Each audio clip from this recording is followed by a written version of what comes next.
Freezing a pane means that you can freeze rows or columns. When you freeze a row or a column, it means that when you scroll horizontally or vertically, that row or column is not going to move and everything else next to it or below it is going to be scrolling. So for example, I've got my column headers here that when I scroll down they disappear. But if I come back up and I want to freeze this row here, so when I scroll down it's always there at the top, but everything underneath just gets scrolled underneath, then what I want to do is I want to come over here and click in one of these cells. Not just any cell, because how it works is that when you freeze a pane, whatever cell you have selected, it's going to freeze everything to the left of it and above it. So if I don't want to freeze these two columns here, I want to move my selection over to the furthest column. So by default there's nothing over to the left hand side, so when I turn on the freeze pane it just freezes everything above. Because there are rows above, there's just no columns to the left of my selection here. Come up here to the View tab, go to the Windows group, and go ahead and click on Freeze Panes. When you click on it, it says do you want to freeze the top row, the first column, or just wherever your selection is at, which mine's in A6. So when I click on it, you see a line that's split right there. Well, everything above here is now frozen, so when I use my scroll bar here to scroll down, even Max Klinger is frozen here, the employee, which doesn't work for me. So if I made a mistake, all I have to do is come back up here to the Windows group and click on the freeze panes to unfreeze.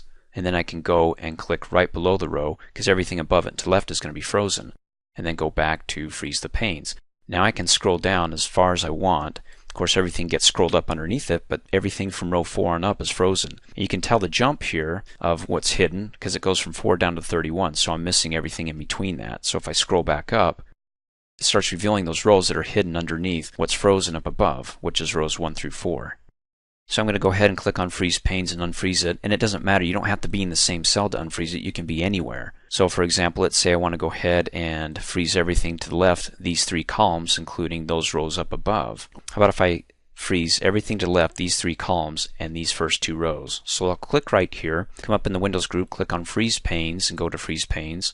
So that way I can go ahead and scroll over and bring the gross salary closer to the last name here by scrolling over a bit further. And of course up here I guess it really doesn't matter, but I had some merged cells there. I'm not sure if it would work with or without merged cells, but we can try it by unfreezing it, clicking in this here, and then going down to Freeze Panes.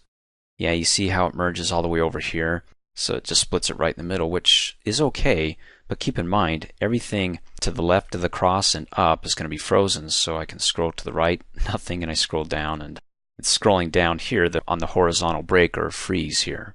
Of course I can undo that, and then the other two just basically saying, hey, do you want to freeze the top row? Fine, it froze the top row. Or do you want to freeze the first column? Fine, you can see the split here on the first column, and you can scroll over here. Now when you scroll over and you can just view this, does this actually get printed? And it's a great question that the only way you're going to find out is if you actually go to the print preview, because what you see there is what you're going to get. So click on the Office logo, go down to print, go to print preview. No, it reveals everything. So what you may want to do instead is just watch the training video on how to hide columns and rows.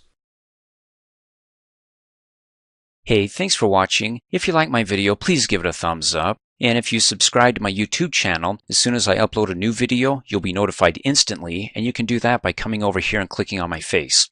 You can also click here to support me, so for $2 a month, you can have access to over 2,700 training videos, all ad-free, and for a few bucks more, you can have access to my exercises, instructor notes, quizzes, certificate of completion, and a whole lot more.